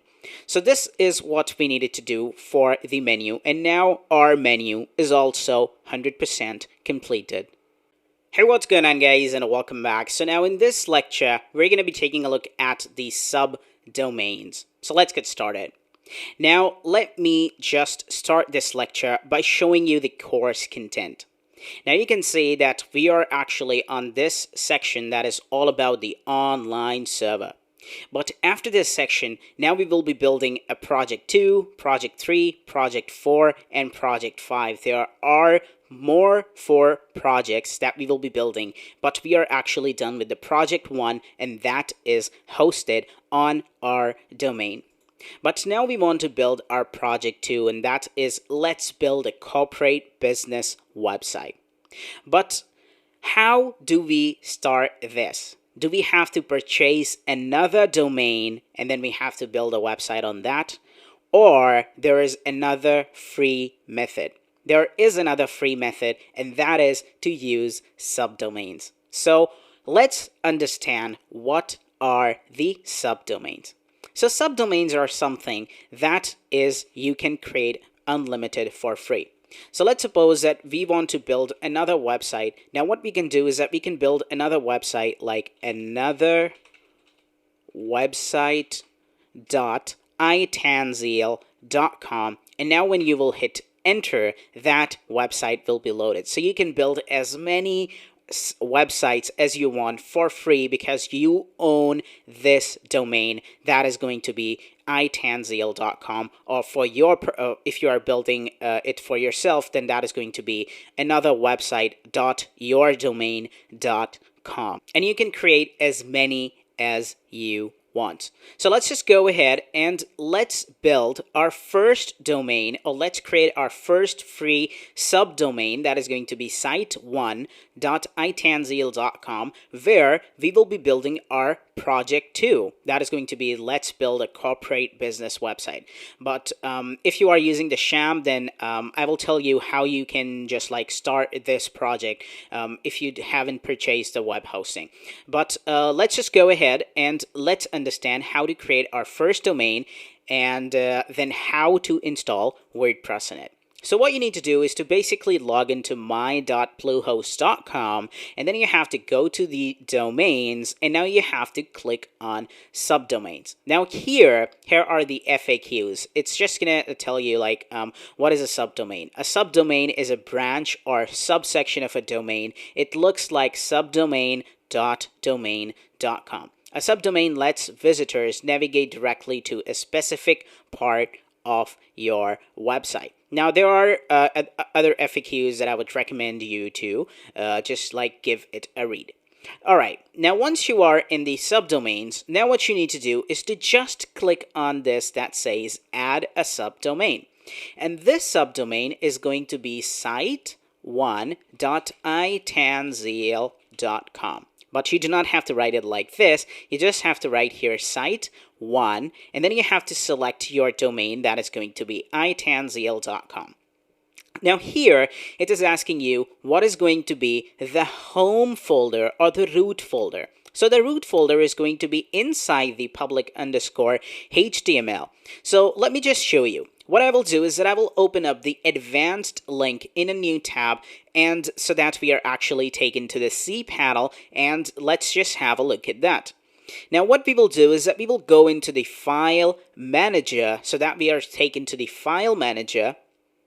Now once you are in the file manager, this is the public underscore HTML file, and inside this we have got all of the WordPress files. So when we type in the domain.com, our website gets loaded, which is the root folder. Public underscore HTML is the root folder. Now what they are saying is that they are saying that for this subdomain that you are creating, what will be the root folder of that? So what we will do is that we will write here site1, like site1 will be a folder that will be automatically created in the cPanel or in the file manager. So let's just hit add subdomain, and let's see how does it go. So now once you have actually created the subdomain, you can see that we've got subdomain site1 and the root domain is this. Now let's just come here and let's reload this page, and you should see the site1 automatically created. Now inside here, whatever you will be adding will be your home folder for the subdomain. So I hope you are getting. Let me show you. What I will do is that I will create a file over here named as index.html, and I will hit enter. Now what I will do is that I will right click on it, and I will click on HTML edit, and I will click on edit over here. Now what I will do is that I will write here hello world. I will select it and I will change it into a heading, and I will now save this file. So where is the save? Yes, here it is. Now once I will click save, it says successfully saved the file. Now once you are done with that, now what you need to do is to just go to your domain over here, and now you have to write here site1.itanzil.com, and you can see it just says that the site cannot be reached. And the reason for that is because this domain is actually created, but it will take some time for the server to know that, okay, this domain is created and now it's ready to go. So what you need to do is to wait for some time, probably like 24 hours, which is maximum. And once you are done with that, then what you need to do is to come here and refresh this page, and you will see that it will be working. Alright, my dear students, so after like probably an hour or so, when I visited this website was up and running. And not only that, the SSL is also activated by the default. So if the SSL doesn't get activated, then what I would suggest you is to just go to helpchat.bluehost.com.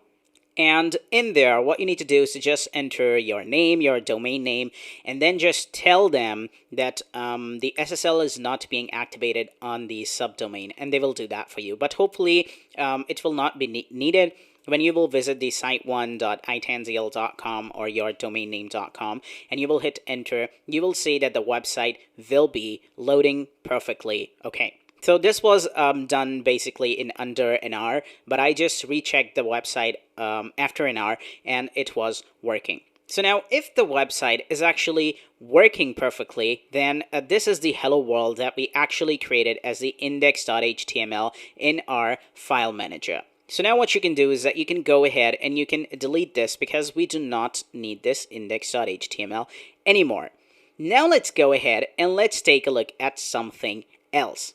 And that is the auto installer. So you can see that when we were installing WordPress, what we did is that we had to download the WordPress from wordpress.org, and then we had to do some stuff.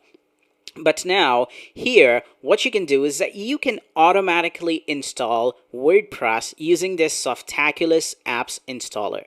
Make sure that the domain is actually working, and then just go to the Softaculous apps installer, and you will be taken there. Now what you need to do is to just select WordPress from here, and now what you need to do is to just hit install over here, and it will tell you where you want to install it. So now what you will do is that you will select your site1.itanzil.com as your domain, and now in your username, what you can do is that you can use Tanzil, and in your password, we will just add our password. And now once you have entered the password, now what you need to do is to enter your admin email address. That is going to be info@itanzil.com. And now once you are done with that, now what you need to do is to just go down and do not do anything. Just hit install. Don't touch anything because we do not want anything. And what you need to do is to just hit install. And now what it is doing is that it is checking the submitted data, and it will basically install probably in 3 to 4 minutes, but it will take less than that. And let's wait till actually this is done. Alright, my dear students, so once that is actually done, now if you click on Open in New tab, you can see that WordPress is now here and it is working perfectly okay. And now what you can do is that you can just write here /wp-admin, and now you can hit enter and you will be taken to WordPress. If it is not loaded, just then you can use the no cache method. All right, and now let's enter our username and let's enter our password and let's hit login, and let's see if we are actually logged in to the WordPress website. Alright, my dear students, so once you are actually logged in, now what you need to do is to go into the plugins, go to the installed plugins, and then you will see that there will be some of the plugins activated by the default by the Bluehost. So what we want, we do not want them. So we will select all the plugins and we will select deactivate and we will hit apply because we need a fresh copy of WordPress. We do not want any plugin beside that. And once you will just like get rid of every plugin, so then what you can do is that you can delete all the plugins, because we also do not need these plugins. So you can just delete every single plugin from here.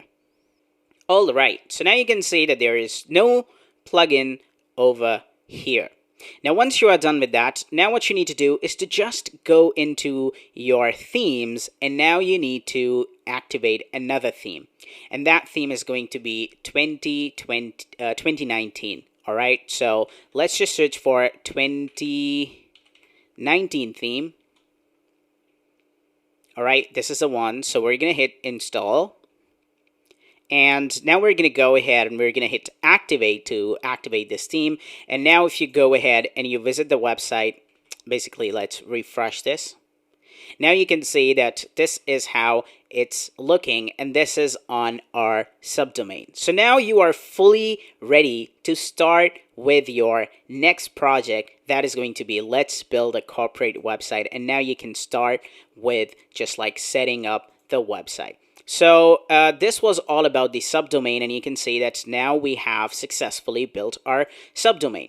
Now, if you just remove this site one from here and you just visited your main domain, you will see that your main domain will also be loaded, because this is the separate website and this is the separate website.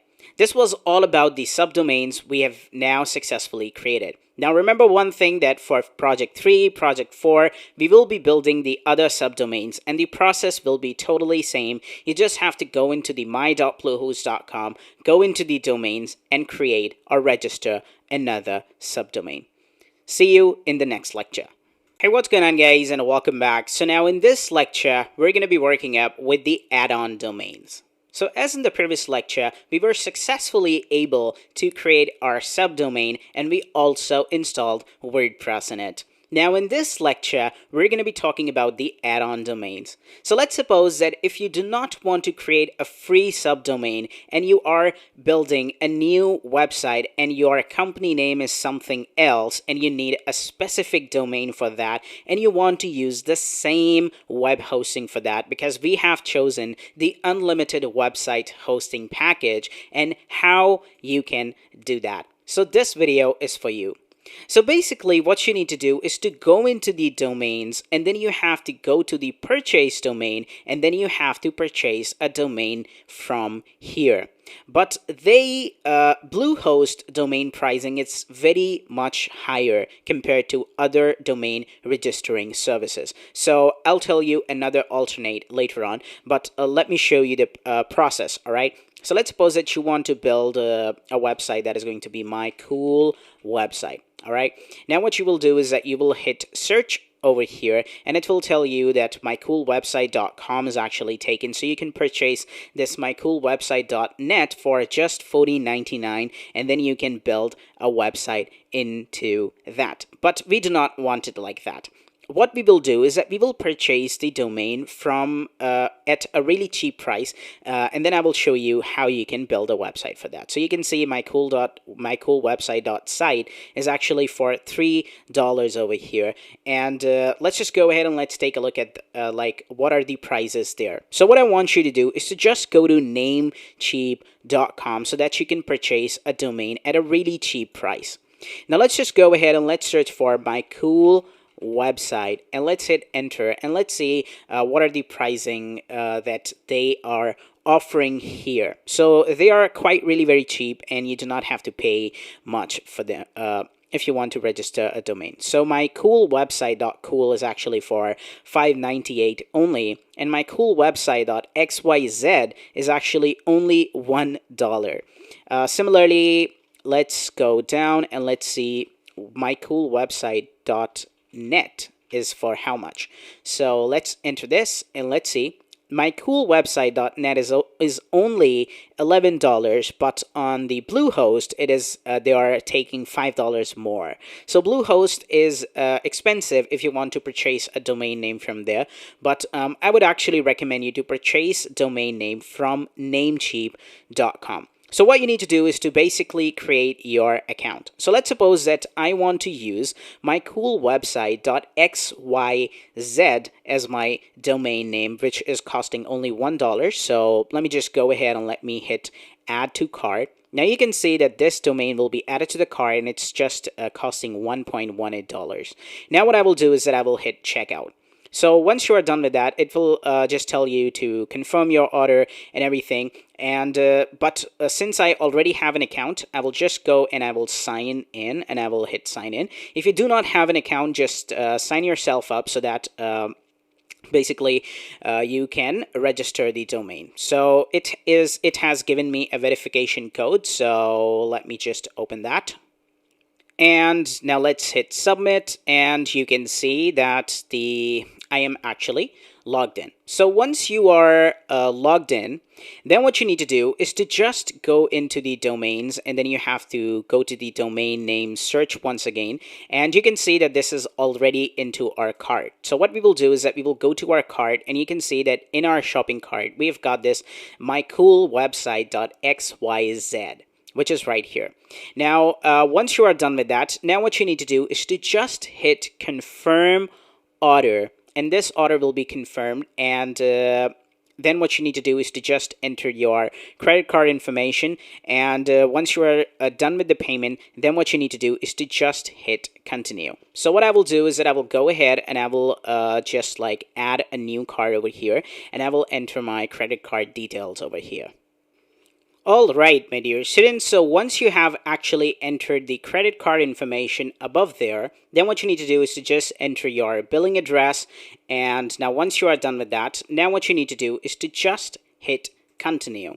And now when you will hit continue, your credit card will be charged, and your domain name will now be active. So it says pay now. So let's just hit pay now so that the credit card can be charged, and then your domain name will be active. So let's wait till actually this is done. There is a request going to the stripe.com. You can see right here because they are charging my debit card right now.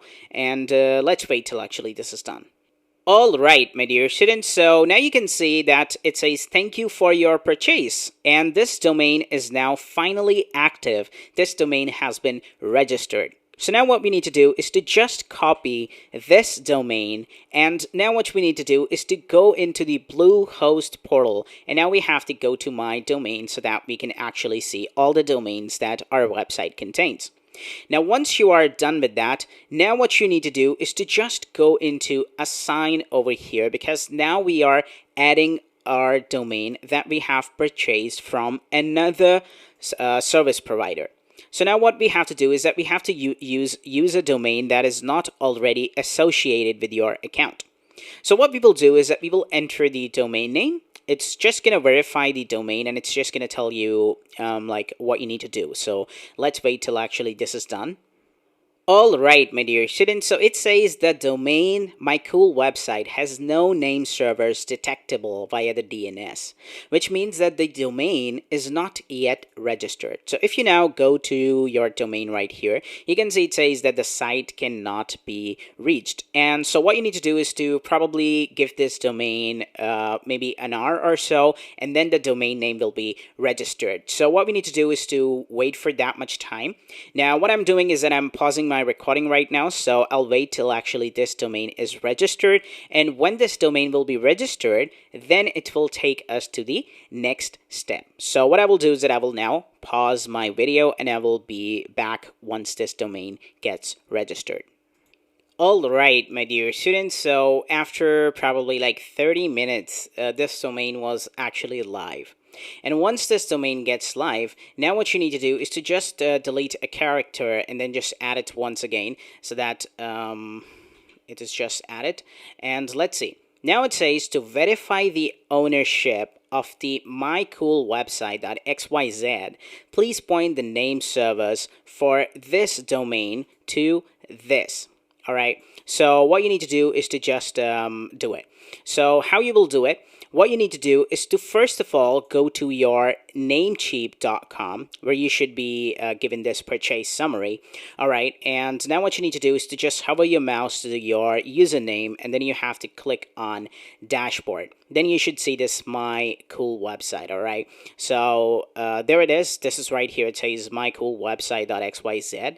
What you need to do is to just click on manage over here, and you will be taken into that right here. Now what you need to do is to just select, instead of this basic Namecheap DNS in the name server, what you need to do is to just change this to the custom DNS, and now here you need to update the name servers to this. So what you will do is that what you need to do is to just copy this, and then you need to come here to the manage domain, and you need to paste it in here. Now what you need to do is to copy the other one, just copy, and then you need to come here, and now you need to paste it over here, and now you need to hit on this right here that says save. And now you will see that the name servers here in the Namecheap will be now saved. So now if you just go ahead and now you come to this particular page and now you refresh this, you will see that the name servers are already here. It says to verify the ownership, just update the name servers. And now here down below you can see that there is nothing right here, but now what you need to do is to just wait for some more time as well, and that is like maybe 24 hours maximum, so that the name servers are actually automatically updated. So it appears the name servers were recently updated too, but these are still incorrect. So what you need to do is to just wait for some time, and once the name servers will be updated, then when you will come to this assign once again, and when you will hit the XYZ over here, then you will see that the name there will be a check sign. That means that the verification will be done.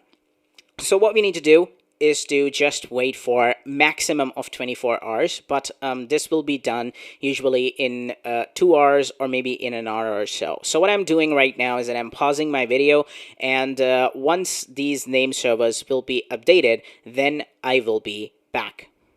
Alright, my dear students, so right after an hour, this was actually done. It said ownership verified. So right now, what I will be doing is that once the ownership is actually verified and the name servers are already set to this, then what you need to do is to just close this Namecheap, because we do not want this. And now, if you just go to this website, you will see nothing. It will just tell you this site cannot be reached. If you're seeing a page, just leave it. But now here it says, please choose how would you like to assign the domain. And now here you have to select that I want to use this as the add-on domain, because this is the extra domain that I want to add. So just select the add-on domain. Now what you need to do is to just please specify a directory where you would like add-on domain to point. So you can use an existing directory, or you can create a new directory. So the new directory is going to be mycoolwebsite.xyz, or you can just name it as it is, just leave it as a default. And inside the public underscore HTML, and inside this folder, you will be given this website. So let's just select this. Let's just leave it as a default. And now just hit assign this domain. It will also create a subdomain, so it is required for the cPanel. You will still be able to access your domain by directly going to this. So this subdomain will be automatically created by the default. So leave it as a default. Everything what we have in here, leave it as a default. And now once the domain gets registered, then let me show you how everything will work. So you can see that it says waiting. There is a request that has been sent to the server, and now the Chrome is actually waiting for the response. So let's wait till actually this is done, and then I will be back. Alright, my dear students, so once the domain will get registered, it will tell you that this is actually right here, and you can see that this domain has been now added. So now if you go to My Domains right here, you can now see that we've got this mycoolwebsite.xyz, and it is just telling you that you want to activate all features, transfer to Bluehost. So you do not want to transfer to Bluehost because your domain will now work perfectly okay. And now if you just go ahead and you just come to this website and you give it a refresh, you will see that the website will not work because now there is, again, you have to wait for some time, probably like 30 minutes to 60 minutes, and after that it will be done. So this process usually takes a little bit more time because what happens is that now once you have edited, now the server will basically get this domain and it will be associated into the Bluehost, and then it takes some of the time. But once this is actually done, once basically everything is up and running into the server, then there is no issue and it works exactly same whether you purchase it from the Bluehost or whether you basically purchase the domain from any other service like namecheap.com and use it on the Bluehost. It is totally same. There is no difference to that. The only thing that takes time is that the assigning, because once the name servers are set and once you have added this, then the process is very flawlessly. So what I'll do is that I will now pause my video, and once this is actually done, I'll be back. Alright, my dear students, so after like 10 minutes, this was actually done. And once everything is actually done, like the name service has been updated, and when you have added your domain, then you do not have to worry about it. So make sure that the SSL is working and you are getting this connection is secure. If you are not getting this and you are getting the HTTPS error, then wait for some time, probably like 10 minutes more, and it will be done. And if it doesn't get done, then just contact the Bluehost by just visiting the helpchat.bluehost.com. Once everything is done and you are getting this 403 error, now what you need to do is to install WordPress in it. And I'm going to show you how you can install the WordPress. So in the subdomain lecture, I told you how you can install WordPress using the Softaculous Apps Installer. Now in this lecture, I'm not going to show you how to install using the Softaculous Apps Installer, but I'm going to show you how you can install using the manual method. So what you need to do is to open up the file manager, and you also need to open up wordpress.org and download a copy of WordPress by just clicking Get WordPress and clicking Download. Alright, my dear students, so once the WordPress is actually downloaded, now what you need to do is to go into your public_HTML folder, and in there you should see this My Cool website. And now here we will upload the WordPress zip file that we just downloaded. So I'm going to drag the file and I'm going to drop it right here, and let's wait till this file gets uploaded. Alright, my dear students, so once the file has been successfully uploaded and it is turned to green, now you need to click on Go Back to the Directory, and now you have to right click on it and click Extract to this zip file so that the file can be extracted. Once the file is extracted, you will see a folder. On just clicking Reload, you can see that we have got this WordPress folder.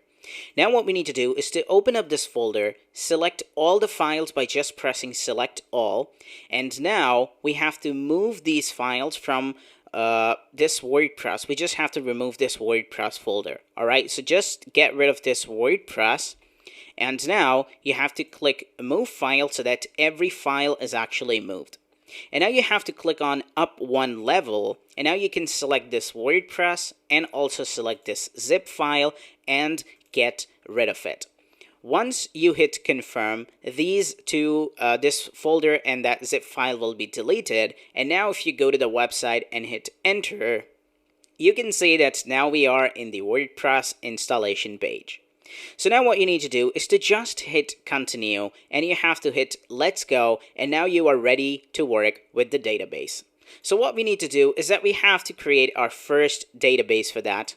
And so for that, we will go to the cPanel and we will click MySQL database. Now we will go down, and now we have to create our database. So here we will enter the website URL here that is going to be My Cool website. So let's just keep a short form of that. That is going to be My Cool website as the MCW, and hit create database.